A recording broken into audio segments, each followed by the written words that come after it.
사도행전 연구에 가장 권위 있는 영국의 F.F. 브루스 박사님, 진짜 탁월한 대학자입니다. 그분이 사도행전을 이렇게 정의했어요. 사도행전은 역사다.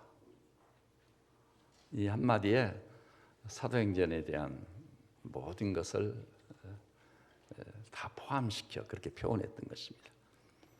그 다음에 통합측 장로교회 총회장을 지낸 박종렬 목사님께서 지금은 고인이 되셨습니다마는 사도행전 강해를 하고 그 책 이름을 지으셨는데 역사의 현장. 동서양을 막론하고 사도행전을 읽은 사람들은 또 그것을 깊게 추적한 사람들은 의견의 일치를 보고 있어요. 사도행전이 역사라는 거. 여러분, 사도행전을 연구하는 학자들이요, 사도행전에 거명된 지명들, 또 일어난 사건들, 또 사도행전에 나타난 그 시대상들, 이것을 면밀하게 조사해가지고 이 사도행전이 신화 같은 얘기, 전설적인 얘기 아니야.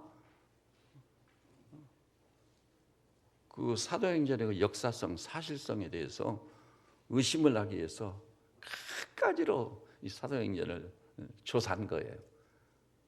그런데 사도행전이 역사라는 사실에 대해서 의심할 여지가 전혀 없다는 걸 알게 된 거예요. 그러니까 사도행전 연구의 대가인 이 브루스 박사님께서 사도행전은 역사다. 이게 대단한 의미를 가지고 우리에게 다가오는 것입니다. 박종렬 목사님께서도 진짜 신실하고 충성스러운 하나님의 종이었습니다. 그분이 사도행전 강해서를 쓰고 난 다음 이름을 붙일 때 역사의 현장, 참 놀라운 묘사였다고 생각됩니다. 그러면 그것이 무엇을 의미하느냐면요, 우리는 초기 기독교 공동체가 이 복음을 전하는데 인류 사상 가장 많은 선교자를 냈어요. 셀 수 없는 선교자들. 이 로마 시민을 만족시키기 위해서 그리스도인들이 사나운 짐승에게 제일 많이 던져졌습니다. 짐승과 싸우고 짐승에게 찢기고 상해서 죽거나 아니면 짐승의 밥이 되는 거예요. 또 이제 불살라 죽이는 거, 나무를 세우고 거기다 사람을 묶고 장작을 쌓은 다음 기름을 붓고 불을 붙여서 타져주고 가는 거예요. 그래서 목적은 어디에 있죠? 기독교 신앙을 박멸하는 데 목표가 있어요. 이런 로마와 대결을 벌였는데 놀랍게도 280여 년 만에 기독교가 화살 한 번 날리지 않고 칼 한 번 뽑아보지 않고 사랑의 복음으로 로마를 점령해 버린 겁니다. 그런데 그 로마를 점령하기까지 역사의 단편이 사도행전에 수록이 되어 있는 거예요. 그 당시에 아주 생생한 역사요 사실이었습니다. 그래서 우리는 이런 궁금증을 갖게 돼요. 도대체 사도행전의 주역들은 생활은 어떻게 했으며 신앙생활은 어떻게 했느냐? 그들은 삶의 현장에서 어떻게 복음을 증거하고 복음으로 승리하며 살았던가? 그것이 오늘을 사는 우리의 문제지 않아요. 그 엄청난 핍박, 그 박해 속에서 이 복음을 증거하고 전하면서 타져 죽고 짐승에게 던져지고 큰 바위를 달아가지고 바다에 던져버리고 이루 말할 수 없는 고난에 노출되어 있는데 그 모든 것을 능히 이기고 승리했던 겁니다. 로마를 점령했으니까요. 로마가 어떤 나라죠? 인류 사상 출현했던 가장 위대한 대제국이에요. 그 로마를 복음으로 점령하다니, 군사로 칼과 창으로가 아니라 오직 복음으로만 점령했다는 것을 잊어서는 결코 안 되는 것입니다. 그다음 우리도 이 세상을 향해 불평하고 원망만 하고 있을 게 아니라 로마 시대에 초기 기독교 공동체 구성원들이 믿었던 그 하나님이 살아계시다면, 그 예수님이 여전히 부활의 주님으로 보좌 우편에 계시다면, 또 그분이 아버지께 구하여 우리에게 보내주신 오순절의 성령님이 나를 충만하게 해서 우리를 도구로 쓰시는 것이 그때나 지금이나 다를 바만 없단다면, 지금 우리가 살고 있는 시대를 우리가 불평하고 원망할 필요가 없어요. 세상을 복음으로 능히 점령할 수 있는 줄 믿으시기를 바랍니다. 그래서 아까 장로님이 기도하셨지만은 이 대한민국이 하나님이 통치하고 다스리는 하나님의 나라가 되면은 모든 것이 끝나버려요. 잠잠해져 버려요. 그리고 사람이 살아가는데 가장 행복한, 가장 놀라운 그런 조건과 환경을, 그런 상황을 가지고 있는 놀라운 하나님의 나라가 이루어지게 되는 것입니다. 그래서 우리는 그런 점에서 사도행전의 지역들은 신앙생활을 어떻게 했나? 그러면 이 시대를 사는 우리들도 그렇게 살기만 한다면 동일한 역사가 일어나야 마땅할 줄로 믿습니다. 자, 그렇다면은 오늘 본문을 주목해서 봐보세요. 우리 6절을 한 목소리로 봐볼까요? 본문을 꼭 열어놓고 보십시오. 6절 시작.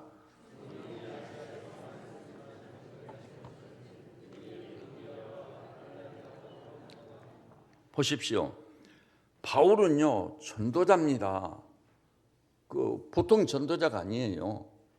원래 예수를 믿는 자들을 엄청나게 핍박했던 인물이에요. 그래서 바울이 스스로를 뭐라고 써요? 나는 포악한 자다.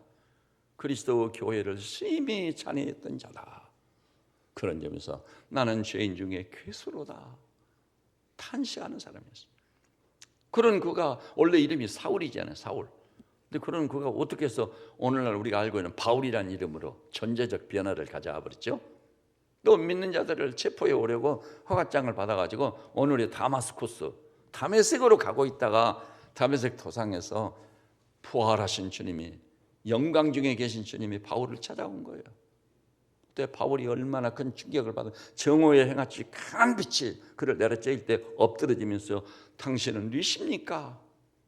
할 때 공중에서 대답이 들려오는데 나는 내가 핍박하는 나사렛 예수라. 부활의 주님을 정확히 만나버렸습니다. 예수님을 만나는 순간 바울의 생애는 뒤집어져 버렸어요. 이제 사울이 아니에요. 더 이상 바울인 겁니다. 바울. 그래서 그 놀라운 환희와 감격, 자기 존재 속에 일어난 엄청난 변화를 놓고 그런즉 누구든지 그리스도 안에 있으면 새로운 피조물이라. 이전 것은 지나갔으니 보라 새 것이 되었도다. 오늘 여기 나서 우리 믿음의 식구들에게 이런 환희가 터진 일이 있습니까? 그리스도 안에 있으면 새로운 피조물이다. 피조물, 새로 지음을 받은 존재. 이것을 갖다 뭐라고 표현하죠? 우리 주님께서는 물과 성령으로 거듭난다고, 다시 태어난다. 정말 내가 다시 태어난 것에 비교해도 손색이 없을 만큼 존재론적 변화가 내게 일어났느냐고 하는 것입니다. 그래서 요한신학은 예수를 영접하고 그 이름을 믿으면 하나님의 자녀가 되는 권세를 줬다.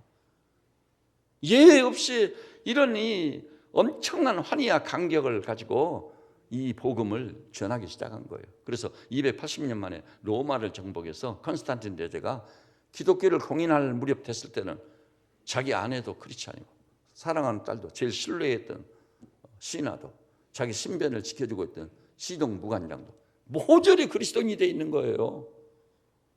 그리고 로마의 고관 대작들도 이미 변화의 바람이 일어났어요. 올 때는 하찮은 하녀로 왔는데 이 빗자루 들고 뒷마당에 쓰는 하녀. 아니 고관들이 충격을 받아버린 게 여러분 명심하십시오. 로마를 점령한 복음은 사람을 이렇게 변화시킨 거예요. 그 하녀가 온 뒤로부터 집안 분위기가 달라지기를 시작하는 거예요. 그게 주인이 느끼는 거예요. 로마의 귀족들은요 굉장한 분별력을 가지고 있는 사람, 리더십을 가지고 있는 사람들입니다. 자기 집안 가솔들을 거느릴 수 있는 확실한 인물들이에요. 근데 집안에 일어난 변화를 감지하는 거 이거 어떻게 된 건가 이게. 근데 가만히 따져보니까 그 별별 일 없는 소녀가 하녀로 온 뒤로부터 변화가 바람이 일기 시작한 거예요. 그래서 지켜보다가 자기가 보나 안 보나 그 하녀가 단순히 뒷마당을 쓰는 노예가 아니라 굉장한 영향력을 가지고 있어요. 향기를 내뿜는 거예요. 그래서 이제 푸른 검이 야 이리 와봐. 네가 온 대로 우리 집안에 이상한 기운이 돋아나고 있는데 그 원인이 뭐냐?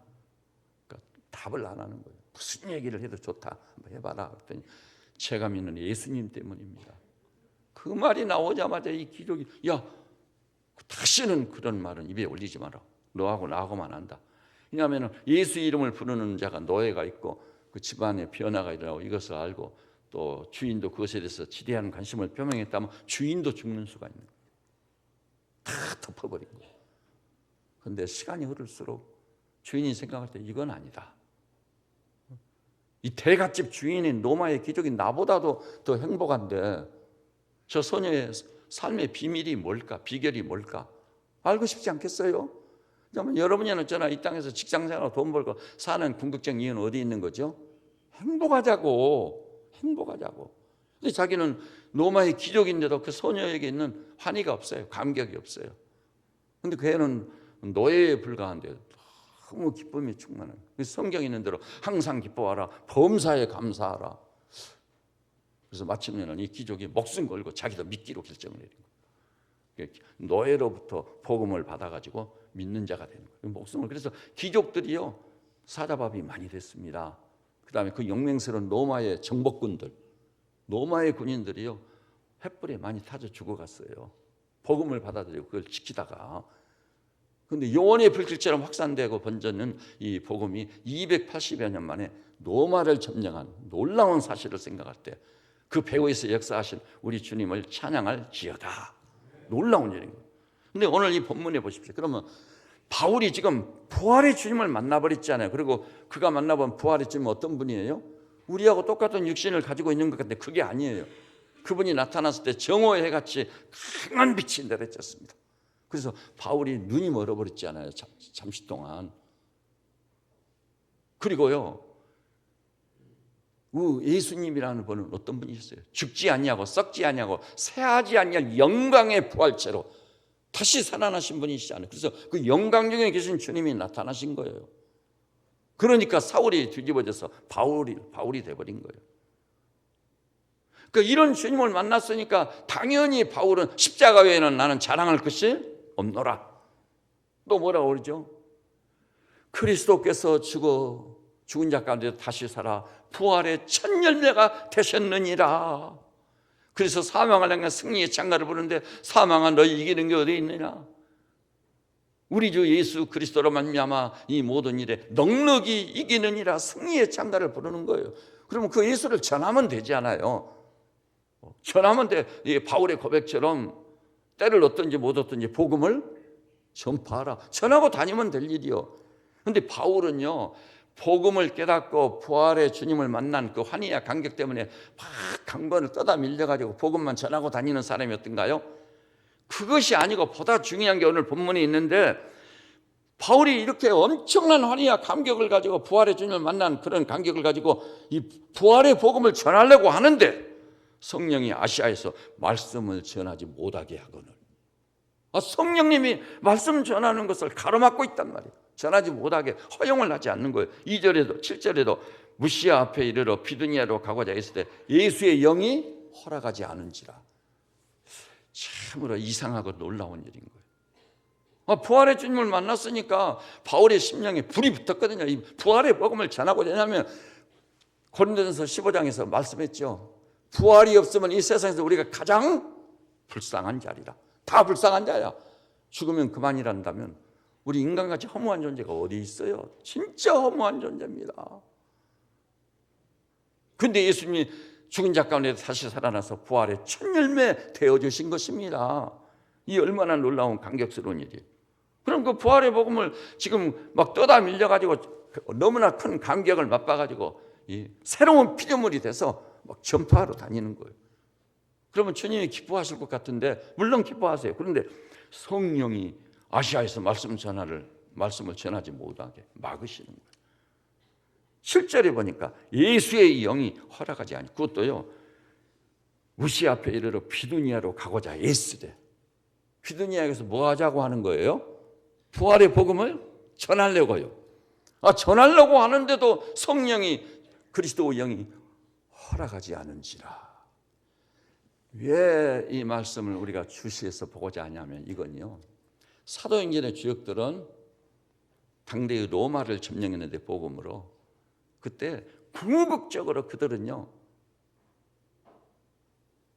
부활하신 예수님을 만난 그 환희 감격, 그것에 지배하여 놓이지도 않았습니다.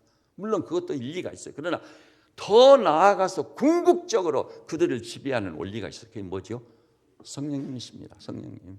그리고 그들은 생활 속에서 삶의 현장에서요, 신앙생활 하면서 복음을 전하면서 또 먹을 것 구해서 먹으면서 살아가는 과정 중에 성령님을 생생하게 체험하고 경험한 거예요.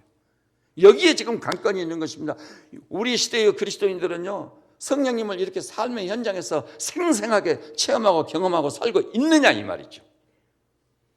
성령님은 별로 상관이 없어 보여요. 그런데 성경을 보니, 사도행전을 보니 그게 아니란 말이에요. 바울이 복음을 전하고 너무 좋은 일인데도 불구하고, 주님이 기뻐하실 일인데도 불구하고 어떨 때는 성령이 허용을 하지 않으시는 거예요. 근데 그것을 사도 바울이라는 인물은 분별력을 가지고, 아, 성령이 맡고 계시구나, 성령이 허용을 안 하시는구나, 이것까지 분별력을 가지고 알고 있었던 것입니다. 이것이 우리들의 삶이 되어야 되고요, 이 시대를 사는 우리 그리스도인들의 삶이 되어야 되는 것이다. 저는 여기 계신 우리 형제자매들께서요, 여러분 직장에 나가서든 저자의 거리에 나가서든 이웃과의 관계에서든 정말 성령님이 어떨 때는 허용을 안 하셔서 못 하시고, 어떨 때는 나는 정말 하기 싫은데 성령이 나를 감동하고 강권해서 순식간에 변화를 받아 기쁨이 충만해서 우리 예수 믿어야 됩니다. 분명히 영원한 생명이라는 게 있습니다. 죽으면 그만인 것이 아닙니다. 무덤이 궁극적으로 돌아갈 번향이 아닙니다. 믿고 영생에 참여하셔야만 됩니다. 처음에는 너무 피곤하니까 오늘은 좀 우선 쉬어야 되겠다. 우선 쉬어야 되겠다. 어제 저녁에도 제가 우선 쉬어야 되겠다. 너무 피곤해가지고 제가 이제 저녁이 되어가지고 집에 내려가서 이제 밥도 먹고 좀 쉬어야 되겠다 이 생각을 하고 있는데 연락이 왔어요. 우리 김인숙 집사님, 그 시아버님 여러분 아실 거예요. 최재한 집사님이 돌아가셨다는 거예요. 돌아가셨으니까 즉시 가가지고 임종 예배를 드려야 되잖아요. 정말 하나님 품에 잘 안기시도록 말씀으로, 예배로 잘 다듬어 드려야 되잖아요. 근데 몸은 너무 피곤하고, 그때 처음에는 이렇게 피곤 좀 쉬어야 되겠는데 가야 되니까 가려면 옷도 갈아입고 또 상복만의 넥타이도 갈아껴야 되고, 그래서 피곤해. 그래도 가야지.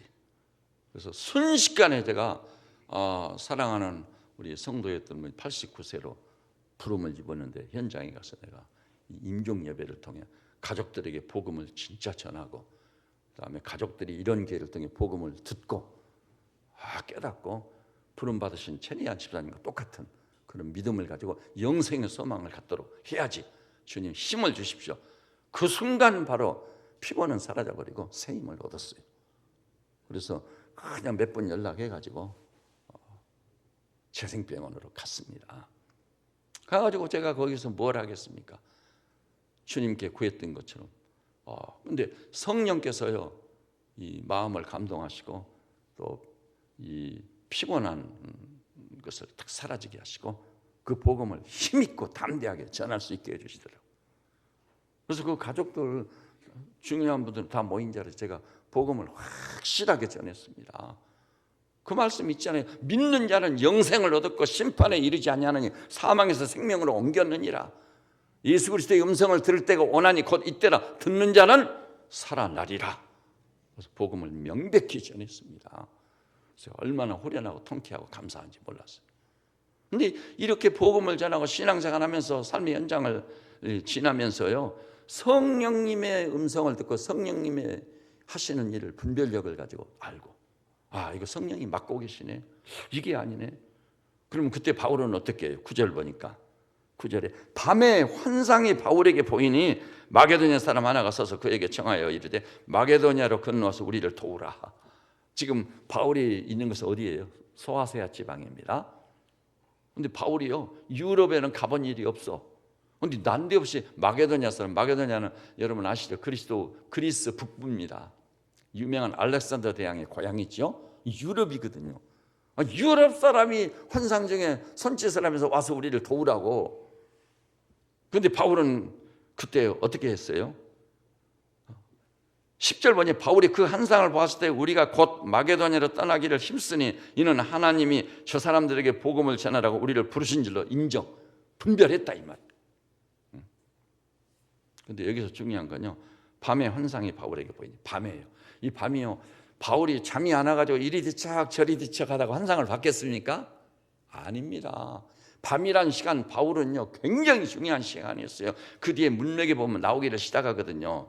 밤에. 자, 뒤에 가서 한번 거기 봐볼까요? 우리 25절. 바울이 이때 잔뜩 두들겨 맞고 저녁 식사도 못하고 감옥에 수감돼 버렸거든요. 근데 그때 25절 우리 한 목소리로 보십시다. 시작. 한밤중에 바울과 실라가 기도하고 하나님을 찬송하며 제수들이 듣더라.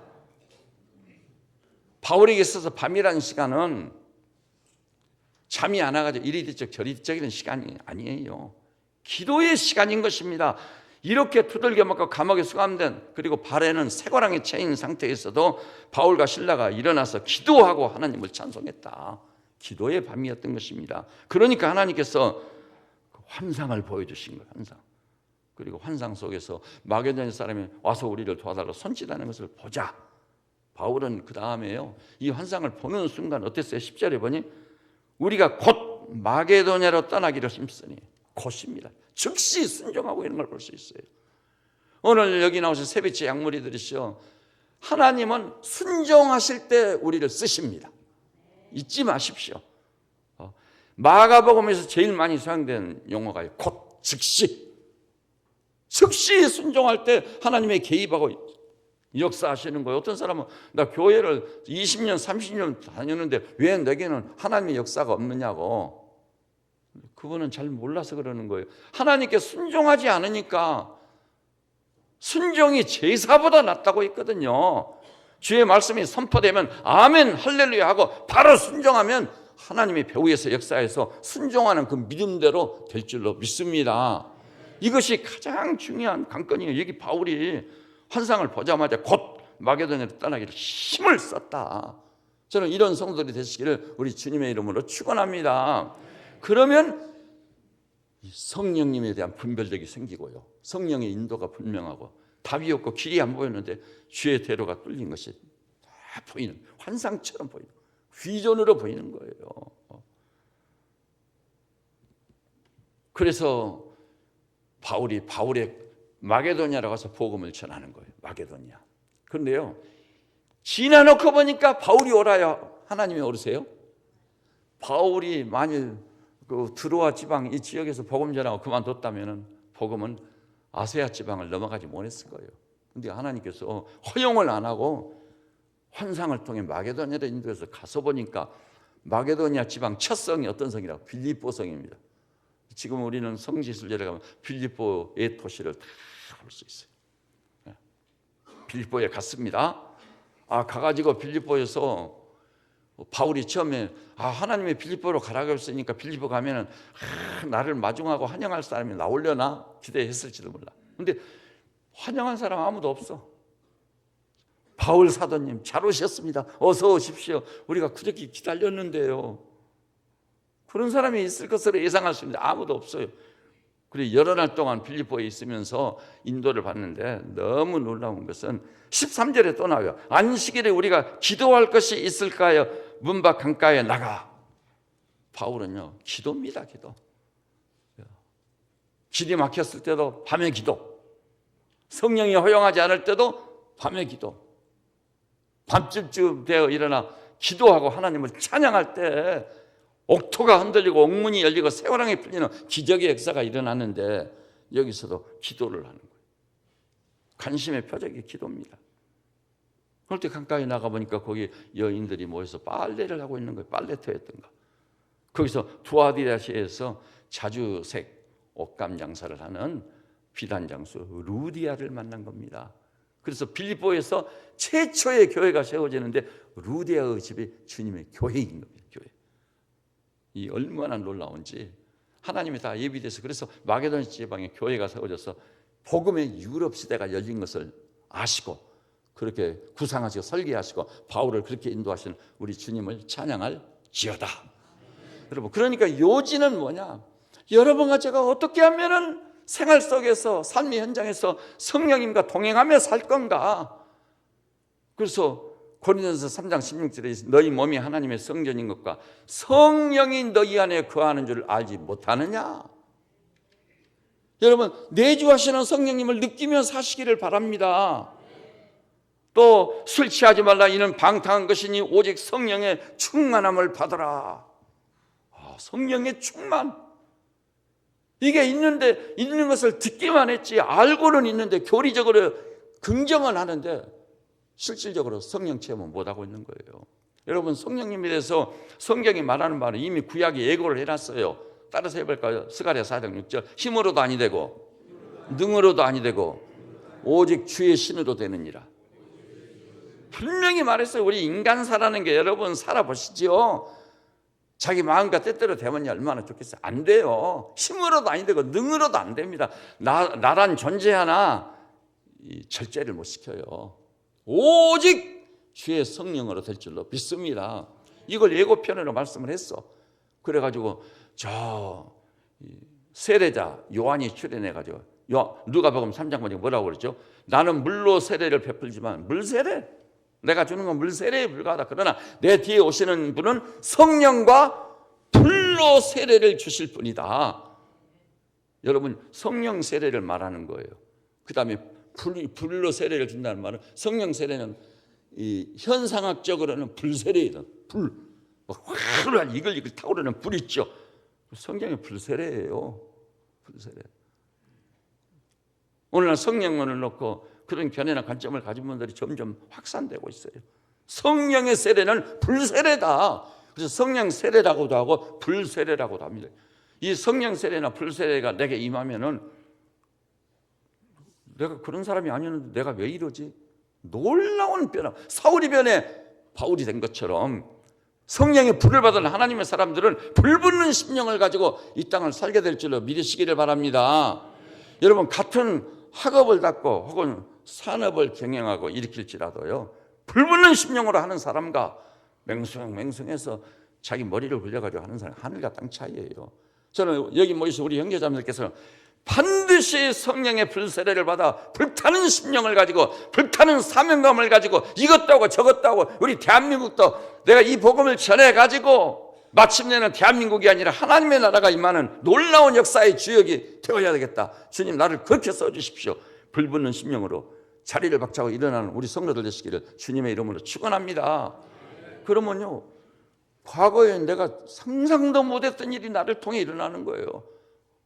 이 머리가 좋지 않고 IQ 숫자가 낮은 우리 고등학교 저희 은사 선생님께서 딱 부르더니, 양구는 노력을 해야 되겠구만. 노력을 하면 좀 괜찮겠네. 그래서 처음 그 말을 듣는 낙심이 되더라고. 머리가 얼마나 안 좋으면 그랬겠어요. 사실 그랬거든요. 기억력이 얼마나 없는지 늘 얘기하죠. 우리 집사람이 증인이에요. 도대체 당신은 그 머리 가지고 성경은 어떻게 안 잊어버리고 하는 거예요? 근데요, 성령의 불을 받고 성령의 불세례에 해당되는 걸 내가 받아가지고 사울이 변해 바울이 된 것이, 내가 변화를 받으니까 진짜 놀랍더라고요. 내가 생각지도 못한 말이 막 터지는 거예요. 그래서 수많은 사람들한테 복음을 전해가지고 열매를 맺고 결실을 하게 됐던 것입니다.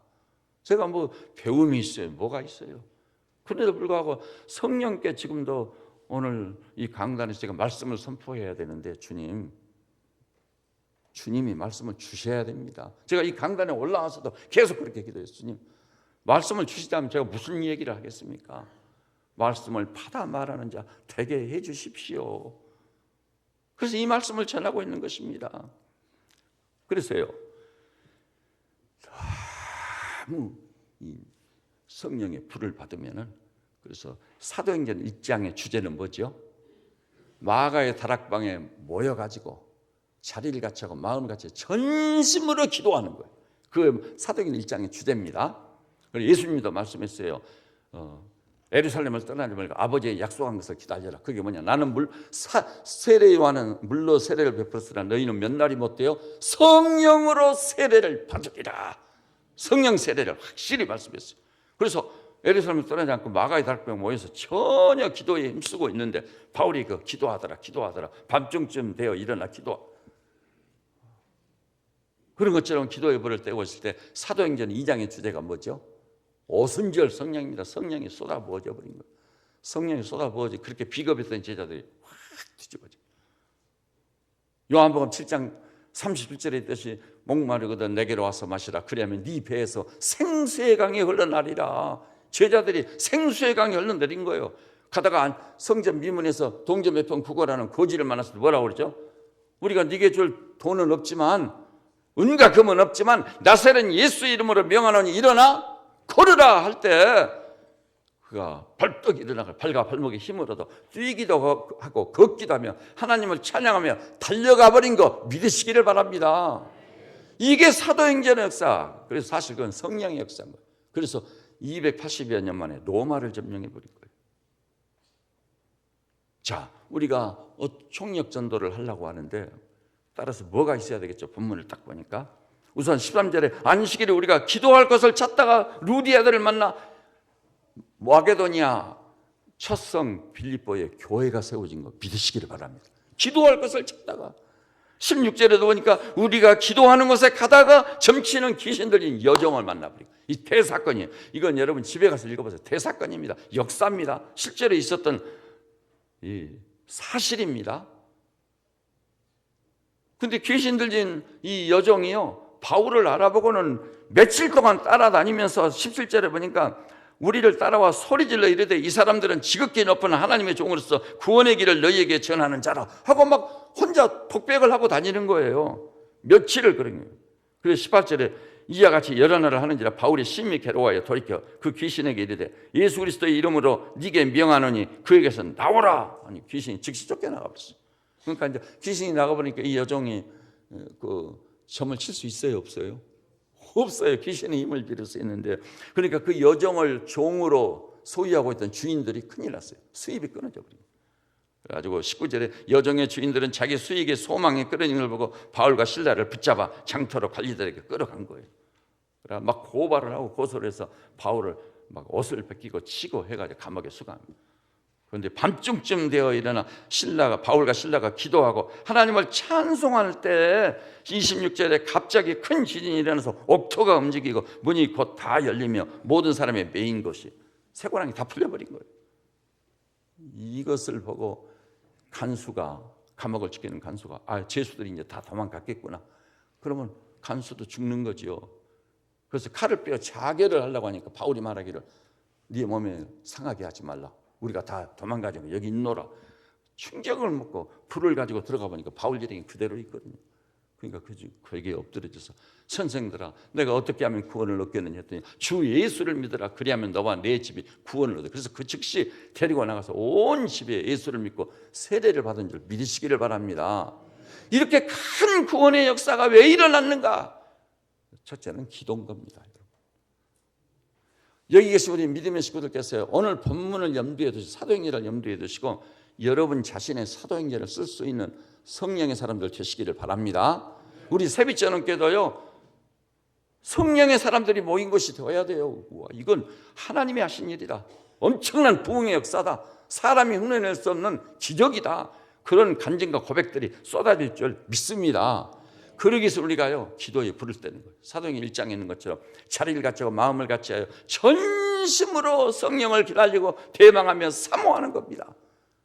그때 오순절의 성령을 우리에게 부어주면 여러분과 저의 배에서 생수의 강이 흘러날 것이고 고갈된 심령들을 적시우는 놀라운 역사가 나타날 줄 믿습니다. 여러분 보세요. 한국인들 지금 살만하지 않습니다. 근데 이것이 정권이 바뀌고 다른 사람이 정권을 잡고 그러면 뭐 개선될까요? 다 경험해봐서 아니에요. 오직 힘으로 아니 되고 능으로 아니 되고 주의 신 성령으로 충만하면 비로소 그 배에서 상황과 조건을 가리지 않고 생수의 강이 터질 줄 믿으시기를 바랍니다. 이것이 소위 전도의 불을 받아 천하보다 귀한 영혼들을 구원하는 방식인 겁니다. 내 힘으로는 안 돼요. 그러니까 여러분이 목사님이 또 전도하라고 하는가 보다. 큰일 나네 나는. 죽어도 전도는 못하는데 제가 그 얘기를 들었거든요. 목회하다가 목사님 저는 죽어도 전도 대신 다른 거 하라고 하겠습니다. 근데 그 내가 하면 못해요. 그렇지만 성령이 충만하면 성령이 그 일을 행해 주실 줄로 믿으시기를 바랍니다. 그래서 제가 제안을 합니다. 첫째는 일일 하루에 밥을 몇 끼 먹지요? 3끼 먹는데 안 잊어버려지게 밥을 먹을 때마다 기도하는 거예요. 그래서 일일 3식 그때마다 기도에 불을 떼는 거예요. 유대인도 일일 3식 기도를 꼭 했었습니다. 우리가요 직장에 있든 어디에 있든 밥을 먹으니 밥 먹을 때 주님 내게도 성령 충만 주십시오. 그래서 부활의 증인으로 살기를 원합니다. 천하보다 귀한 영혼들을 구원해서 영생에 참여케 하는 열매 맺는 종이 되기를 원합니다. 나의 배에서도 생수의 강이 흘러나 이웃을 적시울 수 있도록 축복 주십시오. 일일 3식 밥을 먹을 때는 기도하는 겁니다. 여러분 이 자리에서 결정 내리세요. 미루지 마십시오. 그 하나님께는 우연이란 없어요. 오늘 여러분이 이 예배에 오시고 강단 사역자인 제가 이 말씀을 선포하는 이유는 여러분 한 분 한 분이 예외 없이 여기 참여하셔야 됩니다. 그래서 일일 3식 그때마다 기도하시라는 거. 총력전도를 위해서 태신자를 위해서 우리 조국 복음화를 위해서 전쟁을 막아주시도록 하나님께 집중적으로 기도하는 거예요. 그러면 주께서요 그런 기도 중에 우리를 찾아와 만나주시고 주의 성령을 부어주시는 역사가 있을 줄로 믿습니다. 그 다음에 두 번째 꼭 실행해야 게 태신자 카드를 제출해야 돼요. 이 태신자 카드 있죠. 이게 태신자 카드 받으셨죠? 여기 보면은 2장 여기까지는 제출령은 교회에다 내는 거고 여기는 번임 보관용이에요. 7번을 쓰게 돼 있거든요. 그리고 여기 어떻게 하는지 다 나와 있어요. 자, 전도 확인 그 여러분이 보관할 소지할 그 후면에 보니까 나의 다짐 밑에서 맨 먼저 누가복음 15장 인용됐죠? 첫 줄을 우리 한 목소리 한번 봐볼까요? 시작. 아직도 못 찾으셨어요? 나의 다짐 거기 첫 줄 시작.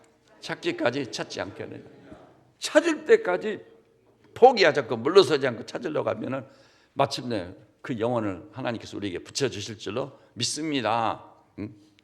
그리고 그 밑에 1번부터 8번까지 있는데 그걸 여러분이 직접 읽으시고 마음에 드시고 꼭 그대로 한번 해보세요. 그럼 틀림없이 어떻게 내가 이런 일을 할 수 있었지? 그런 역사가 일어날 줄 믿습니다. 그런 역사가 있어요. 여러분 서울 그 신림동에 가면요 신림동에 슈바이처라는 분이 계세요. 들어보셨죠? 신림동에 슈바이처 누군지 아세요? 한의원 원장을 하시는 분인데 김연수 장로님. 그분이 신림동 가서 한의원을 오픈했거든요. 그때 며칠 되지도 않아서 어떤 놈이 유리창문을 깨버리고 들어왔어요. 그래가지고 이 장로님 뭐 돈 내놓으라고. 그래서 장로님이 처음에는 놀랬지만 마음을 수습하고 그날 번 돈을 다 모아서 이거 가지고 와서 요긴하게 쓰라고 다 줬어요. 그 깡패가 이게 어떻게 된 건가? 지금 겁을 집어먹고 막 목숨만 살려달라고 해야 될 텐데 그게 아니라 그날 번 돈을 모아서 몽땅 주면서 가서 요긴한 데 쓰시라고. 그 별놈이 다 있네. 그래서 돈 가지고 나왔어요. 그래서 며칠에 돈이 떨어지니까 또 갔어요. 또 갔는데 여전히 또 그날 번 돈을 모아서 주면서 요긴한 데 쓰세요 하고 주거든요. 참 별놈을 다 보겠네. 근데 그 후로 며칠 후에 엄청 비가 쏟아지고 천둥이 울리는 날인데 어떤 여성의 손을 붙잡고 아기를 안고 이 깡패가 이 장로님을 찾아온 거예요. 그래서 우리 딸 위해서 당신 하나님 믿는다고 들었는데 기도 좀 해달라고. 우리 딸이 죽게 생겼다고. 그래서 장로님이 보니까 참 안타깝고 불쌍하게 보이는 거예요. 그래서 난데없이 그 아이를 끌어안고 하나님 이 집에 이 아이 주께서 기적을 베풀어 죽지 않고 살게 해주셔 했는데 이 눈도 감고 눈도 뜨지 못하고 이렇게 기척이 없던 아이가 다 살아나는 눈을 뜨고 칭얼거리고. 그러니까 이 깡패가요 이제 그 전에 알아보니까 신림동에서 유명한 깡패인 거예요. 이 깡패가 장로님 앞에 무릎을 덥석 꿇더니 형님 말씀만 해주십시오. 제가 따라서 하겠습니다. 형님이라고. 그래가지고 그럼 나랑 같이 교회 가야 됩니다. 그랬더니 가야지요.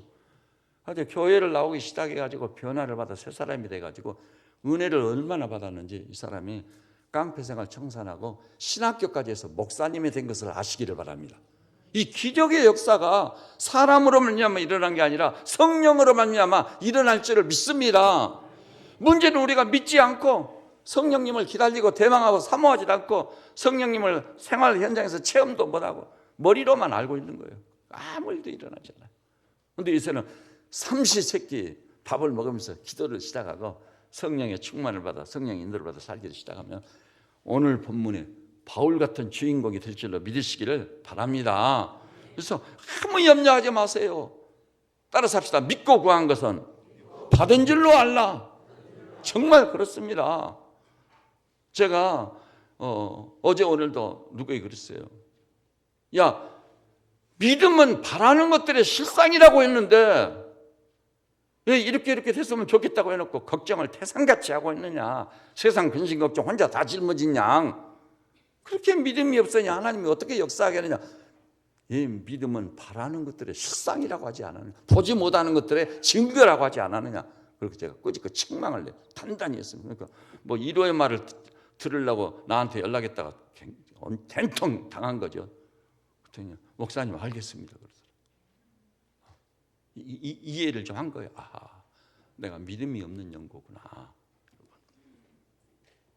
그러면요, 우리가 이 예수 그리스도를 전할 때 이번에 2017년도 총력전도, 그 다음에는 무슨 전도라고 했죠? 성육신적 전도. 이 성육신적이란 말이 무슨 뜻인지를 제가 설명해 드릴게요. 이것도 실화입니다. 우리나라에서요, 뭐 알만한 사람은 다 알아요. 아주 소문난 모든 백성이 존중히 여기는 동화 작가가 누구죠? 이오독 선생이라는 분이에요. 또 한 분이 있었어요. 누구죠? 권정생 선생. 그런데 권정생 선생은 뭐 하는 사람이냐면 교회 종지기로 평생을 홀로 살았어요. 이오독 선생이 그 소문을 듣고 권정생 선생을 찾아갑니다. 그래서 둘이 거기서 만나가지고 친구가 되어버립니다. 알고 보니까 진짜 어린아이같이 순전한 마음을 서로가 가지고 있는 거예요. 그래가지고 친구가 되는데 이 권정생 선생이 우리들의 하나님이라는 책을 썼어요. 그 책을 읽어보면 정말 감동적인 얘기들이 많이 수록돼 있어요. 근데 이분이요, 기차로 어디를 다녀서 이제 기차로 집으로 귀가를 하는 일이 있었어요. 근데 기차에 딱 오르니까 자기하고 나이 차도 얼마 안 되는 아주머니가 벌떡 일어나더니 선생님 여기 앉으십시오. 아무리 거절해도 소용없어요. 그래서 할 수 없이 그 자리에 앉았어요. 앉았는데 어떻게 나이 차도 얼마 나지 않는데 거의 나를 이 자리에 앉힌단 말인가 하고 이렇게 보면서 혹시 교회 다니는 분 아니신가요?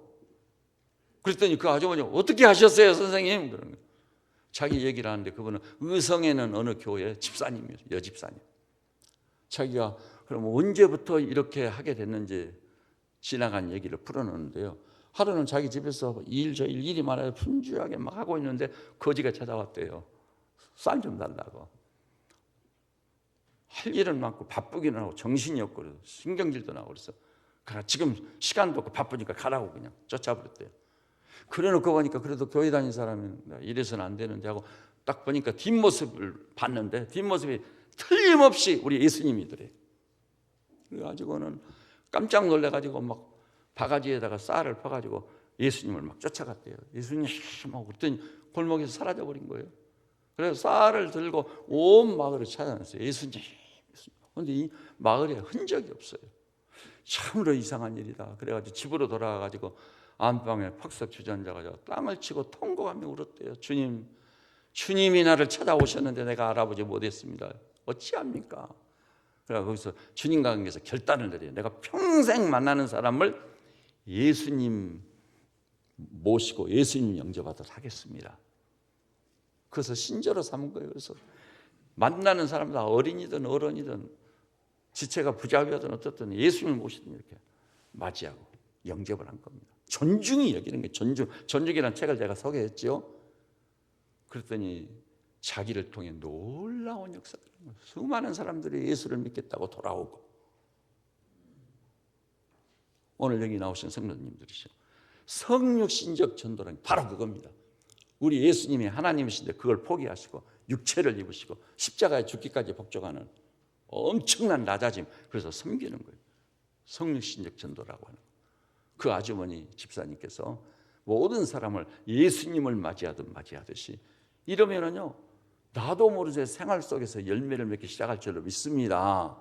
그리고 내가 말하는 모든 것을 그 사람들이 신뢰하고 받아들이게 되는 거예요. 오늘 여기 나오신 우리 성도님들이시오. 그래서 2017년에는 반드시 생활 속에서 삶의 현장에서 우리 하나님을 만나고 성령의 감동을 받고 성령이 막으시고 성령이 허용하시고 이런 것들 분별력을 가지고 다 경험하시고 그러기 전에 기도의 불을 떼시고 그래서 성령의 불을 받은 하나님의 사람들로 열매를 맺는 놀라운 역사가 있으시기를 우리 주님의 이름으로 축원합니다. 그래서 오늘 이 말씀을 드리고요. 이제 출정식을 하려고 그러거든요. 시간이 그렇게 많이 걸리지는 않습니다. 그러면 지금 우리 중목자 되신 분들은